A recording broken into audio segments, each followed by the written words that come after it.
I stood at the center of the grand ballroom at the St. Regis, wrapped in an absurdly expensive white tuxedo that felt less like silk and more like a beautifully tailored straitjacket. Around me, the room suffocated under the heavy clashing pheromones of New York's most dangerous alpha bosses mingling with the scent of stale champagne and quiet desperation. My father's grip on my arm was bruising his nails, digging into the pristine fabric. It was a silent, violent reminder that the Sterling family survival rested entirely on my shoulders tonight. We were a dying breed in the city's underworld bleeding territory and cash, and I was the final desperate asset left to pawn. But my father didn't know the truth. He didn't know I wasn't playing the tragic, submissive Omega. I was a Trojan horse. I was going to use this marriage to dismantle his crumbling empire from the inside and get my little sister out of his toxic grip forever. I just had to survive the buyer. Julian Vance. He was a myth whispered in the dark, blood-stained corners of the city. 32 years old, an enigma of terrifying, unchecked power, and the ruthless head of the Vance Syndicate. They called him the Architect of Ice, a man who dismantled rival cartels and ruined lives without ever raising his voice. As he walked down the aisle toward me, the room's temperature seemed to physically plummet. He wore a custom midnight black Tom Ford suit, moving with the silent, deliberate grace of an apex predator. His face was carved from unforgiving marble-sharp jaw, straight nose, and a mouth pressed into a flat, emotionless line. His eyes were so impossibly dark they seemed to swallow the camera flashes of the syndicate photographers. He didn't look at me like a groom. He looked at me like I was a fragile, high-yield explosive. The efficient, a high-ranking syndicate elder began the ancient Latin vows. The words blurred into a low, meaningless drone against the sound of rain lashing the penthouse windows. I kept my chin lifted, eyes forward, perfectly projecting the image of a dignified, untouchable Omega. Never let them see you bleed. Then came the binding. A Vance tradition. A silk ribbon, dark as freshly spilled blood, was wrapped tightly around our joined wrists, sealing the alliance. The second his bare skin brushed mine, a violent electrical jolt snapped through my skull. It wasn't a physical shock. It was a deafening burst of static, followed instantly by a voice sliding directly into my brain, dark and heavy as smoke. God, his wrist is so small. If I hold him too tightly, I'll snap his bones. I need to hide him. I need to drag him to the penthouse, lock the doors, and gouge out the eyes of every vulture in this room looking at him.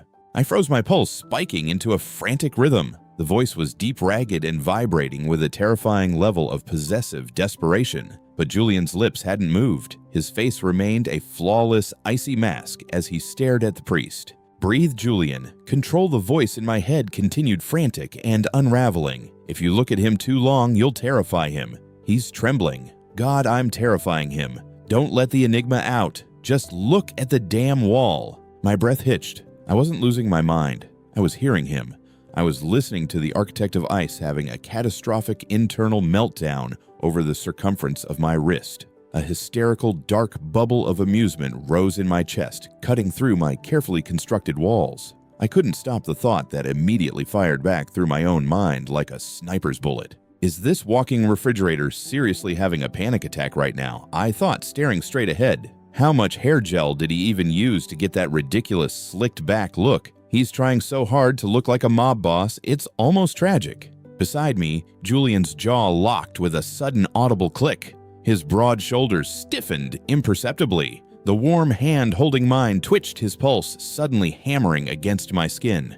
Did he just call me a refrigerator? The voice in my head sounded utterly scandalized, the terrifying enigma aura momentarily replaced by pure, unadulterated shock. Wait, did I say that out loud? No, I didn't open my mouth. How is he? I smirked just a fraction of a millimeter, letting the corner of my mouth lift. Yes, I did. I projected clearly into the space between us. And you're sweating, Mr. Vance. So much for the Architect of Ice. You're ruining your terrifying reputation. Julian's dark eyes snapped down to mine. The void in his gaze cracked wide open, revealing a swirling, chaotic storm of shock, irritation, and a sudden raw heat that made my breath catch for real. We stared at each other as the elder finished the final blessing and unraveled the red ribbon. Neither of us spoke a single word out loud. We didn't have to. The most dangerous mafia alliance in New York history had just been sealed, but the real war had just begun inside our heads. "You have no idea what you're playing with, little Omega," his voice rumbled in my mind, a dark, dangerous promise wrapped in velvet. "Try me," I shot back, lifting my chin. I was supposed to be a prisoner tonight, trapped in a loveless political cage. Instead, I had just found the remote control to the most dangerous weapon in the city, and I fully intended to push every single button. The first week as the husband of New York's most feared enigma felt like living inside a flawlessly designed bulletproof cage. Julian's residence was a sprawling, multi-level penthouse in Tribeca. It was a modern fortress of black marble steel and floor-to-ceiling glass that overlooked the Hudson River. The city glittered below us like scattered diamonds on black velvet, but inside, the air was suffocatingly quiet. The staff moved like ghosts. Security cameras blinked discreetly from the shadows. Heavily armed guards stood at the private elevator banks, their faces carved from stone.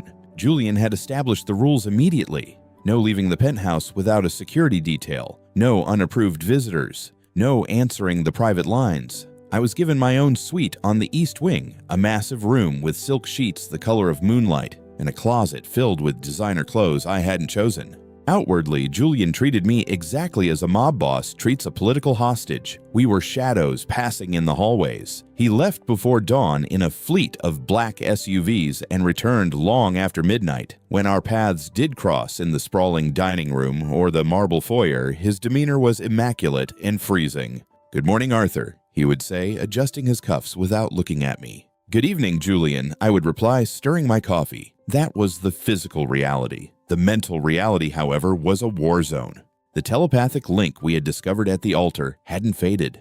If anything, it had sharpened. Whenever Julian was within 50 feet of me, a low hum of static would vibrate at the base of my skull, followed by the unfiltered chaos of his mind. By Thursday, I was restless, trapped by the rain lashing against the glass and the sheer boredom of my gilded cage. I decided it was time to test the limits of my new, terrifying husband. That evening, I bypassed the modest sweaters in my closet and chose a white sheer silk shirt. I left the top 3 buttons completely undone, exposing the sharp lines of my collarbones and the faint, natural scent of an omega that no suppressant could ever fully erase. The fabric clung to me like a second skin. When Julian finally walked into the dining room at 8 o'clock, he looked exhausted. His tie was loosened, his hair slightly damp from the New York rain, and there was a faint smear of something alarmingly dark on his cuff. He stopped dead in the doorway. Outwardly, his expression remained perfectly blank. His jaw didn't twitch. His dark eyes gave away absolutely nothing.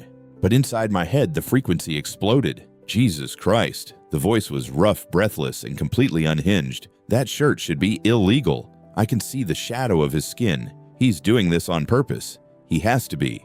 I am going to lose my absolute mind. Look at the wall, Vance. Look at the damn wall. I bit the inside of my cheek to keep from smiling and casually took a sip of my sparkling water. "You're late," I said mildly. Julian cleared his throat, moving to the opposite end of the long mahogany table. Always the opposite end. Traffic on the FDR was difficult. If he leans forward 1 more inch, I'm going to drag him across this table. His mind snarled heavy with an enigma's possessive instinct. "No, stop it. You'll terrify him. He already looks at you like you're a monster." I paused my glass, hovering near my lips. The sudden shift in his thoughts caught me off guard. There was no lust in that last sentence, only a jagged, bleeding edge of self-loathing. We ate in silence, the clinking of silverware echoing in the vast room. I didn't push any further. The game of seduction suddenly felt shallow against the heavy, dark current of his mind. Later that night, the real depth of our connection revealed itself. It was past 2 in the morning. I was lying awake in my massive empty bed staring at the ceiling. The storm outside had worsened the thunder rolling over Manhattan. I felt the familiar static hum in my mind before I heard his footsteps in the hallway. Julian had stopped outside my door. He didn't knock. He didn't turn the handle. He just stood there in the dark. Because he was exhausted, his mental shields were practically non-existent. I didn't hear words this time. I felt emotions. I felt the crushing, suffocating weight of the Vance Syndicate. I felt the metallic tang of blood from a hit he had ordered that afternoon, the paranoia of betrayal, and the bone-deep loneliness of a man who couldn't trust a single soul in his empire. Without thinking, my own mental walls slipped. A wave of my own truth rushed back through the link toward him. I broadcasted the suffocating feeling of being sold by my father, the terror of being nothing but a pretty pawn, and my desperate burning craving to just breathe fresh air without a sniper watching my back. Outside my door, I heard a sharp intake of breath. Julian had heard me. He had felt it. "I'm sorry," a whisper drifted into my mind. It was so quiet, so agonizingly gentle. It barely sounded like him. I know it feels like a prison, Arthur. But there are men out there who would skin you alive just to send me a message. I'm keeping you in a cage because it's the only way I know how to keep you breathing. I sat up in bed, my heart hammering against my ribs. I stared at the heavy oak door, realizing the truth I had been entirely blind to. The architect of ice wasn't cold. He was burning alive in his own hell. He wasn't a monster trying to dominate me. He was a terrified guardian paralyzed by the fear that his own monstrous world would shatter the only beautiful thing he had ever been given. I laid back against the pillows, the phantom warmth of his presence lingering in my mind. The game had changed. I wasn't just trying to manipulate him anymore. I wanted to know him.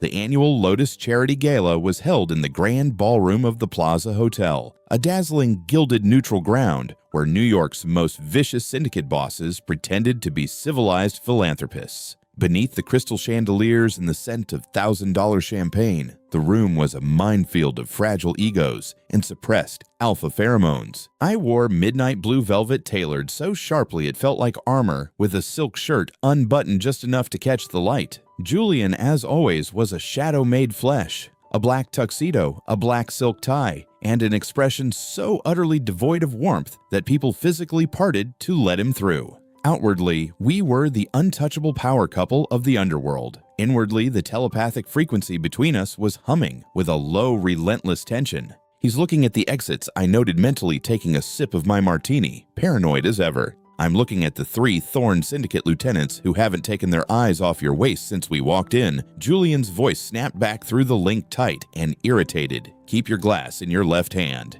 If something happens, drop it and get behind me." I rolled my eyes, though my face remained a perfect, polite mask. "You're being dramatic, Julian. I am keeping you alive, Arthur." The mental bickering had become our new normal over the past few weeks. It was a bizarre, invisible dance. But the rhythm of that dance was abruptly shattered halfway through the cocktail hour when the crowd parted and Damien Thorn materialized in front of us. Damien was the heir to the Thorn family, a syndicate that had been bleeding territory to Julian for months. He was an alpha with too much money, too much arrogance, and a smile that looked like a freshly sharpened knife. "Julian Yun."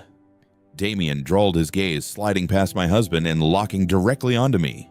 And the stunning Arthur Sterling. Or is it Vance now, the jewel of the new alliance? Beside me, Julian went statue still. His face didn't change, but inside my head, the frequency emitted a sound like tearing metal. I'm going to rip his tongue out and feed it to the stray dogs in the Bronx. I swallowed a smirk. I couldn't resist the urge to push the boundaries just to see what the architect of ice would do. I tilted my head, offering Damien a flawless, coy smile. "Just Arthur is fine tonight, Damien." Damien's eyes gleamed with predatory delight.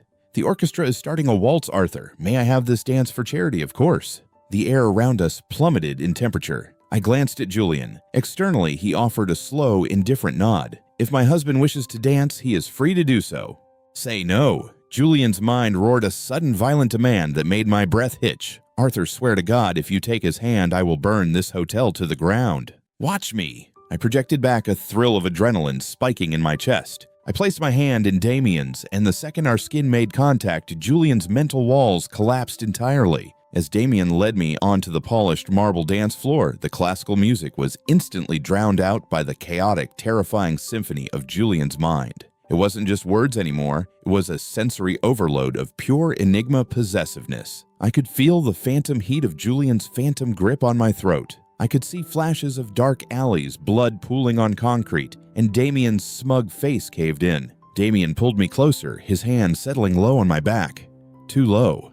"Move your hand." Julian's voice echoed in my skull, not directed at me, but a primal, projected threat that I was catching the crossfire of. "Move your hand before I sever it at the wrist and beat you to death with it." I tried to focus on Damien's shallow conversation, but the sheer force of Julian's aura was suffocating. My pulse pounded in my ears. I looked past Damien's shoulder. Julian was standing at the edge of the dance floor, a crystal tumbler of whiskey in his hand. He looked completely at ease, but our eyes met across the swirling crowd, and the void in his dark eyes was gone, replaced by a molten, terrifying fury. "Are you enjoying this?" Arthur Julian's voice dropped to a lethal velvet whisper in my mind. "Are you enjoying seeing how far you can push the monster before it snaps its chains?" A shiver raced down my spine, not of fear, but of an overwhelming, consuming heat. I swayed a fraction closer to Damien just to test the absolute limit. "Maybe I am. You said you wouldn't touch me. You said I was just a political asset." I lied. The words hit my mind with the force of a physical blow. "I want to drag you out of this room. I want to pin you against the wall of the elevator and bite your neck until you forget every name in the world except mine. I'm losing my mind, Arthur, and it is entirely your fault." A sharp, loud sound of breaking glass snapped through the music. Damien flinched, missing a step. I looked over his shoulder again. Julian was still standing there, perfectly still, but the heavy crystal whiskey tumbler in his hand had shattered completely. Blood and amber liquid dripped from his clenched fist onto the pristine marble floor. The orchestra faltered. Whispers rippled through the nearest guests. Julian didn't look at his bleeding hand. He didn't look at the crowd. He kept his pitch-black eyes locked on me. Dances over his voice echoed softly in my head. He turned and walked toward the exit. He didn't wait to see if I would follow. He knew I would. I pulled away from Damien without a word of apology, leaving the Alpha standing bewildered on the dance floor, and hurried after the trail of blood leading out into the New York rain. The game was over. The cage was broken, and I had just realized with terrifying clarity that I didn't want to escape the monster anymore. I wanted to see him burn. The aftermath of the Plaza Hotel Gala left a heavy, suffocating silence hanging over the penthouse. It was 4 a.m, and sleep completely eluded me. I lay in my massive bed listening to the faint, rhythmic static at the base of my skull that meant Julian was asleep somewhere in the West Wing. For the first time since our wedding, his mind was quiet. No threats, no panic, just the slow, steady hum of his subconscious. I needed air. Real air, not the climate-controlled chill of the fortress. I slipped out of bed, pulling a dark silk robe over my shoulders, and padded barefoot down the hall toward the private rooftop terrace. The security system was supposed to be impenetrable. Lasers, motion sensors, armed guards at every elevator bank. I bypassed the interior patio locks with the passcode I had memorized just by watching Julian's hands a week ago. The moment I stepped out onto the sprawling terrace, the cold, damp New York wind hit my face. The city below was a vast grid of amber streetlights, silent and breathing in the dark. For 3 minutes, I just stood there, leaning against the glass railing, letting the chill clear my head. Then the static in my mind spiked with a violent, agonizing shriek. "Arthur!" Julian's voice didn't just echo in my head. It tore through it like a physical blade. The sheer force of his waking terror made me stumble backward. At the exact same second, a suppressed gunshot sliced through the air, and the glass door I had just walked through shattered into a million glittering pieces. Instinct took over. I threw myself to the wet slate floor, scrambling behind a massive concrete planter just as a second bullet chipped the stone inches from my face. My heart hammered a frantic, sickening rhythm against my ribs. 3 figures in dark, tactical gear were scaling the edge of the terrace, Damien Thorne's men. They had somehow bypassed the ground security and repelled from the roof above. "Julian!" I screamed back through the link, pure panic bleeding into the telepathic frequency. "I'm here. I'm coming." His voice was terrifyingly calm now, the icy, lethal tone of the enigma taking over. "Keep your head down. Do not look up." "How many?" 3. I projected, squeezing my eyes shut as heavy boots crunched on the broken glass. "They're fanning out. They're looking for me." "Left side of the planter, crawl toward the outdoor bar. Now." I didn't question him. I moved, sliding across the wet stone, ignoring the sharp bite of broken glass slicing into my bare feet. The telepathic link had transformed from a battlefield of egos into a desperate lifeline. I could feel Julian sprinting up the marble staircase, his mind a terrifying, hyper-focused weapon. I could feel his heartbeat syncing with mine, a thundering drum of adrenaline. "Find the Omega." A rough voice growled just a few feet away from my hiding spot. "Damien wants him alive, but shoot his legs if you have to."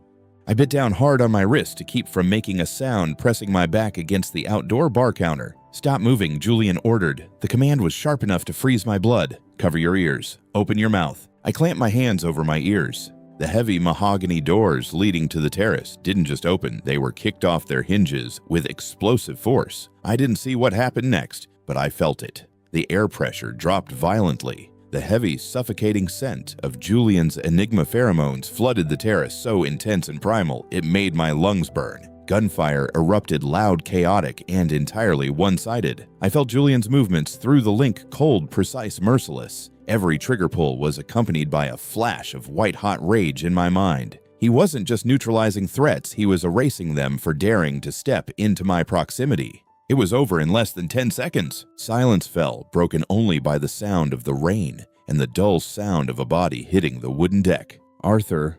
It wasn't a projection, it was his actual voice. I scrambled out from behind the bar. Julian was standing in the center of the carnage, a matte black gun in his hand, his chest heaving. He wore nothing but dark sweatpants, his torso bare and marked with old jagged scars. His eyes were blown entirely black, sweeping the terrace until they locked onto me. He dropped the gun. It clattered against the stone. He crossed the distance between us in 3 massive strides, falling to his knees and dragging me into his chest. His arms wrapped around me so tightly I thought my ribs would crack, but I didn't care. I buried my face in his shoulder, my hands knotting into his back, shaking uncontrollably.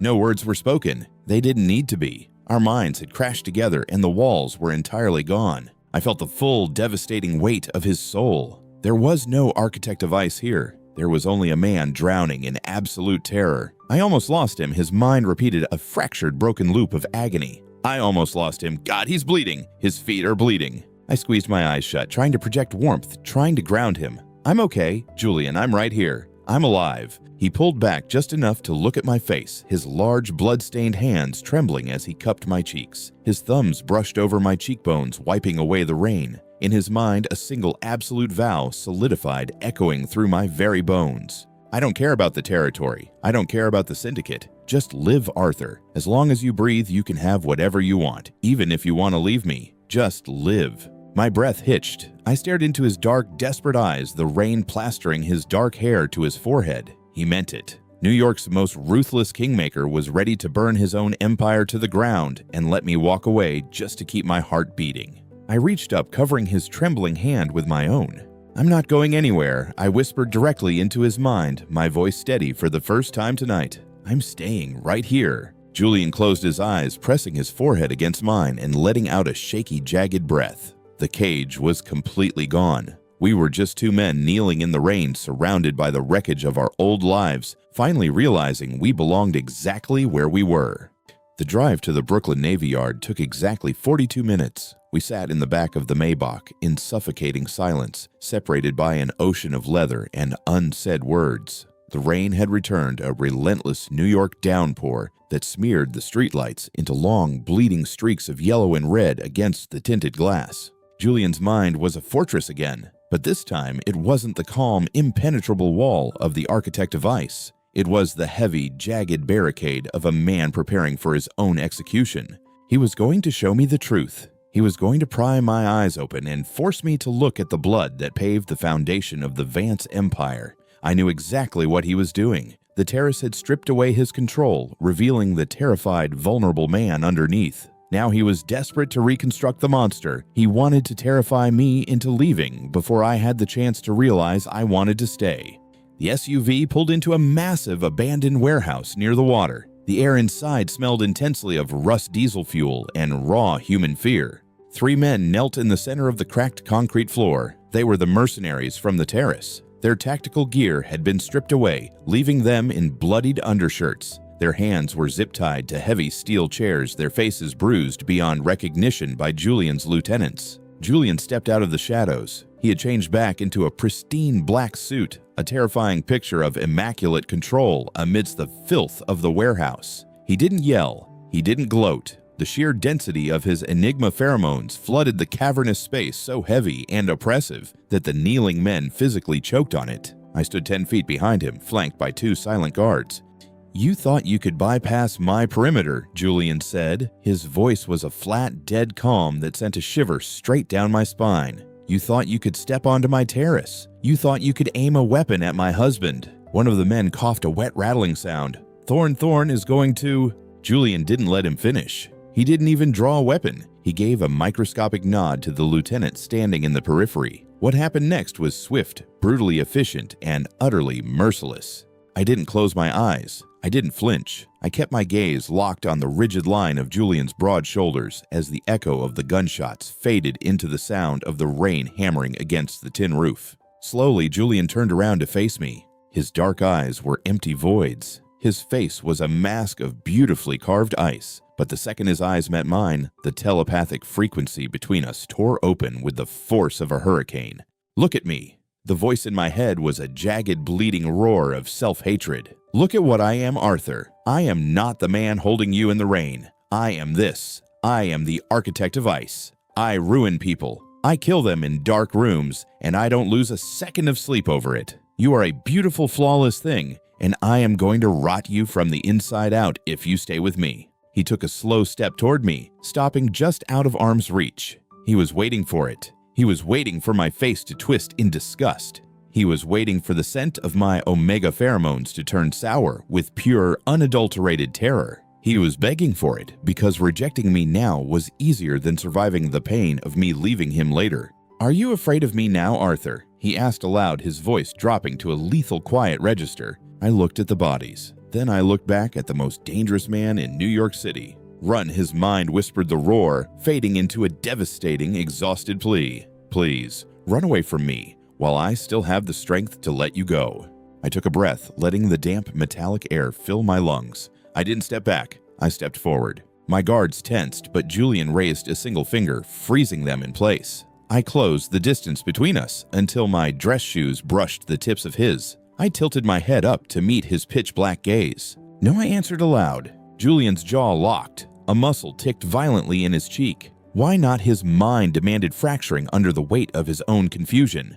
"Are you insane? Look at my hands." I reached out, ignoring the violent flinch of his shoulders, and placed my palms flat against his chest, right over his hammering heart. I didn't build a mental wall. I threw the doors of my mind wide open, flooding our connection with absolute, unwavering clarity. Because the man who just gave that order, I projected my mental voice wrapping around his like a warm, steady embrace, is the exact same man who held me on that terrace like I was the only thing keeping him breathing. The man who cracked a whiskey glass rather than break someone's neck in public because he didn't want to upset me. Julian stopped breathing. His hands hovered in the air, trembling, utterly terrified to touch me. "You pulled the trigger for me, Julian." I continued sliding my hands up to grip the lapels of his suit. "You trembled for me. I see exactly what you are. I see the monster. I see the blood." I leaned in my lips, brushing the shell of his ear, and whispered the final fatal blow to the architect of ice. "And I'm not running." Julian broke. It wasn't a physical collapse, but a total devastating surrender of his soul. The heavy, terrifying enigma aura vanished, replaced by a wave of such profound relief and devotion that it made my knees weak. He dropped his head into the crook of my neck, inhaling my scent like a drowning man breaking the surface of the water. His large arms wrapped around my waist, pulling me flush against him, burying his face in my collar. "Arthur," his voice echoed in my mind, stripped of all pride, all cruelty, all ice. It was a vow whispered in the dark. "I'm yours. God help me, I am entirely yours." We stood in the middle of a slaughterhouse, surrounded by the ghosts of his violent world. But as he held me, the coldness of New York City finally faded away.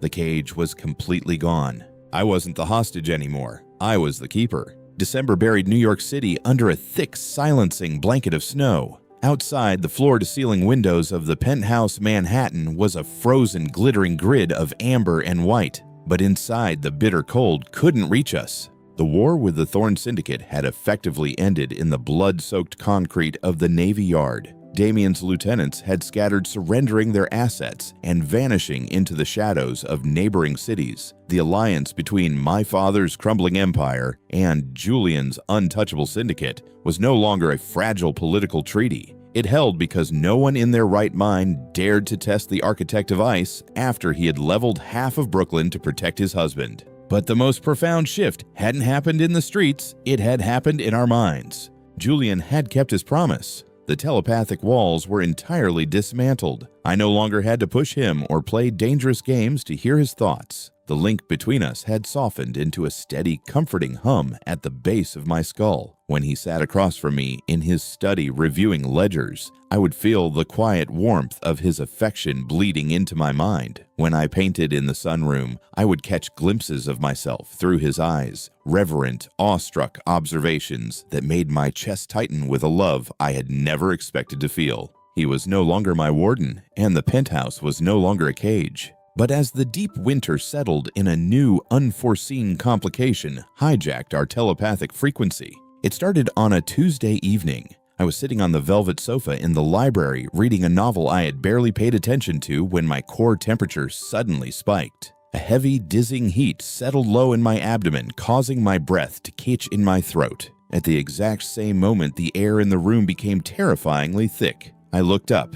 Julian was standing in the doorway, his knuckles white as he gripped the heavy oak frame of the door. His pupils were blown so wide, his eyes looked like pitch black ink. My preheat had hit. My omega pheromones were flooding the air, entirely bypassing the suppressants I had taken that morning. Instantly, the telepathic link between us turned into a live wire of raw, blinding instinct. Mine. The thought wasn't a word, it was a visceral, suffocating roar of enigma biology.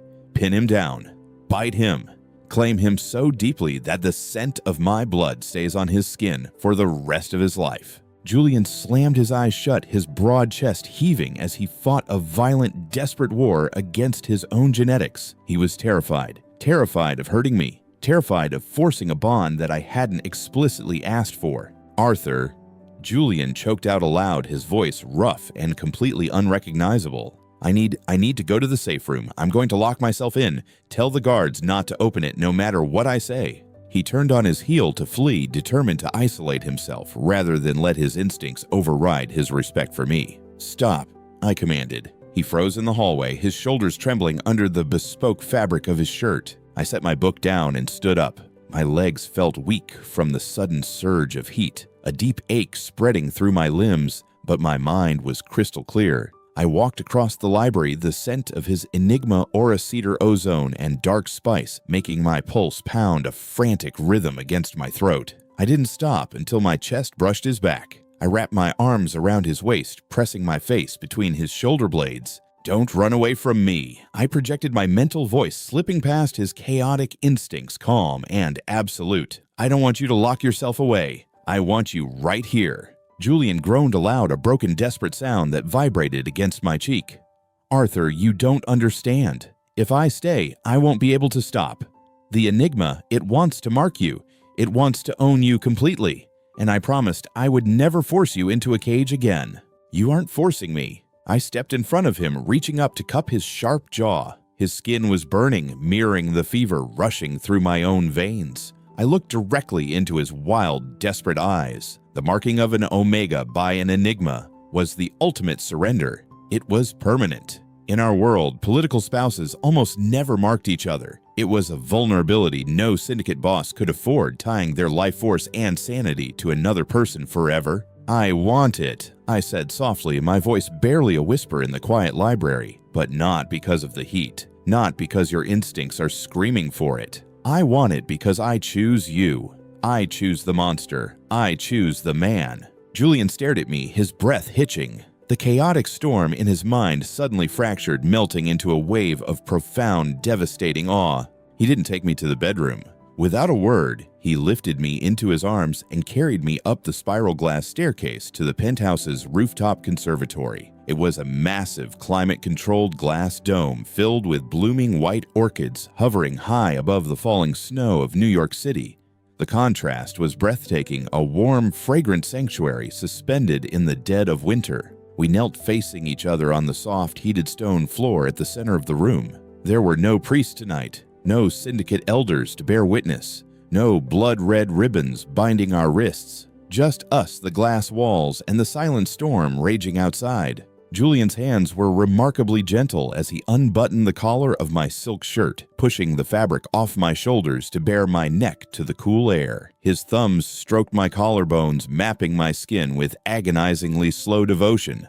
Julian Vance, his voice echoed in my mind, ringing with a solemn, unbreakable clarity that overrode the haze of our biology. Offer you my name, my empire, my blood, and every violent thing inside me that has ever wanted to keep you safe. I tilted my head back, exposing the vulnerable scent gland at the base of my throat, my heart hammering a relentless, eager rhythm. I, Arthur Sterling I, projected back, feeling my soul laid completely bare before him. Offer you my trust, my future, and the key to the cage. I'm yours. Julian leaned in. His lips brushed my skin once-twice, a breathless apology and a prayer, and then his teeth sank in. Pain flared sharp, blinding, and brilliant, but it was instantly eclipsed by an explosion of pure, unadulterated heat. The telepathic link didn't just open, it shattered, completely fusing our minds into one brilliant, chaotic singularity. I felt his ecstasy, his devotion, and the absolute terrifying depth of his love pouring directly into my veins. I cried out, my fingers digging desperately into his broad shoulders, anchoring myself to him as the bond sealed permanently in our blood. When he finally pulled back, breathing heavily against my neck, the mark was there, 2 perfect crescent indents burning with his permanent claim.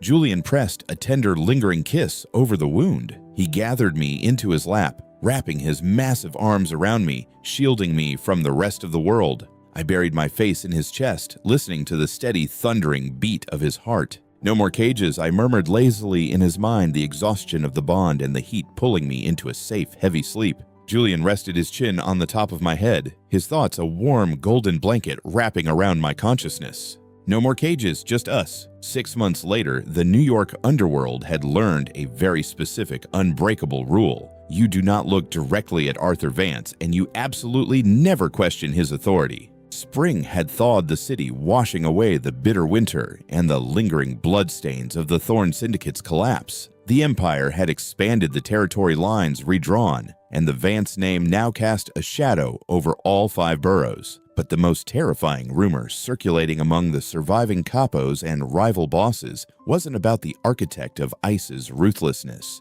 It was about his Omega. They whispered that I was the one truly pulling the strings. They weren't entirely wrong. I sat at the massive obsidian conference table on the 80th floor of the Vance Tower, overlooking the sunlit expanse of Manhattan. I was wearing a bespoke slate gray Tom Ford suit, the collar deliberately tailored to dip just low enough to reveal the permanent crescent-shaped mark at the base of my throat. It was a silent, lethal warning to every alpha in the room. I belong to the Enigma, and the Enigma answers to me. Across the table sat Marcus Moretti, the aging, stubborn head of the Brooklyn docks. He was sweating profusely, his heavy cologne entirely failing to mask the sour, acidic stench of his fear. Beside me, Julian was a picture of terrifying, immaculate stillness. His dark eyes were locked onto Moretti, his face carved from that familiar, unforgiving marble. He hadn't spoken a word in 10 minutes. He didn't need to.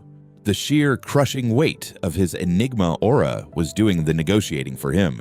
Outwardly, we were the ultimate cold-blooded monarchs of the New York Syndicate. Inwardly, however, our telepathic link was a completely different story. I am going to throw him out of the window. Julian's voice echoed in my mind, a dark, petulant grumble that contrasted entirely with his lethal posture. I kept my face perfectly blank, slowly turning my gold pen between my fingers. We are on the 80th floor, Julian. It would ruin the pavement. Besides, the mayor is complaining about the cleanup costs from your last negotiation.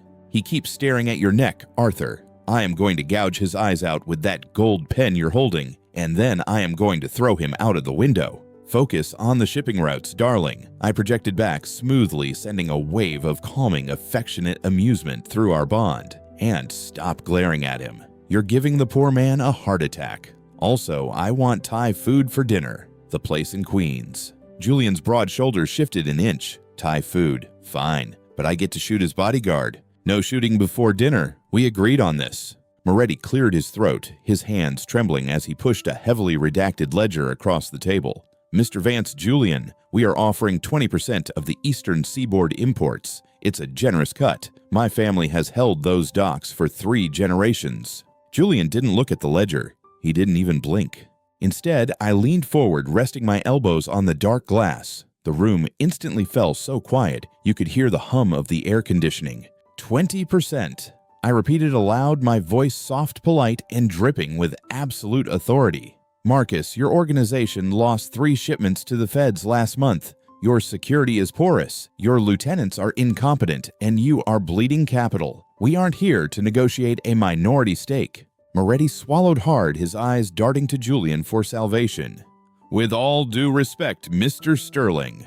"It's Vance," Julian interrupted. His voice wasn't loud, but it hit the room like a physical shockwave. "And you will address my husband with the exact same respect you address me. Though if I were you, I'd be far more afraid of him." I offered Moretti a flawless, terrifying smile. 40%. Complete operational control of the southern docks, and we restructure your security detail. In exchange, the Vance Syndicate will ensure you don't lose another shipment or another lieutenant. Moretti stared at me, then at the ledger, his face pale. He knew it wasn't a negotiation. It was a conquering. "God, you are magnificent." Julian's voice rushed into my mind, thick with a sudden overwhelming wave of devotion and heat. "Wrap this up. I want everyone out of this room. I want to pull you onto this table right now." A flush of warmth rushed up the back of my neck, but I held Moretti's gaze without wavering. Patience, architect. Let the man sign away his life first. 40%, Moretti croaked, reaching for his own pen. "Agreed." The meeting dissolved 5 minutes later. The second the heavy oak doors clicked shut behind the retreating, terrified Brooklyn crew, the oppressive, freezing atmosphere in the room completely vanished. Julian exhaled a long breath, loosening his silk tie. He turned to me, the icy mask shattering to reveal the warm, hopelessly smitten man underneath. Before I could even stand up, his hands were on my waist, pulling me out of my chair and directly into his lap. "You are ruthless," Julian murmured, burying his face in the crook of my neck, his lips pressing exactly over the mark he had left there months ago. "Absolutely ruthless. I've never been more in love with you." I laughed softly, tangling my fingers in his dark hair, the telepathic hum between us practically purring with contentment. I learned from the best. Now about that Thai food. Later, he growled playfully, capturing my lips in a deep, slow kiss that tasted of dark coffee and absolute, unwavering loyalty. I melted against him, listening to the steady, thundering beat of his heart. I closed my eyes, letting the reality of my life wash over me. A year ago, I had walked down an aisle like a sacrificial lamb, expecting to be locked in a gilded cage until I suffocated. I had expected a monster. I had expected to fight for my life. Instead, I had found a man who would gladly burn the world to ashes just to keep me warm. Julian pulled back slightly, his dark eyes searching mine. No regrets, his mind whispered, gentle and open. I looked past his broad shoulders, out to the floor-to-ceiling windows. The city of New York stretched out below us, an endless sea of glass, steel, and shadows. It was a dangerous, unforgiving world. Empires would rise and fall in the dark, and blood would always be the currency of our lives. But as I sat on the throne of the most powerful syndicate in the country, surrounded by the overwhelming protective love of my enigma, I didn't feel afraid.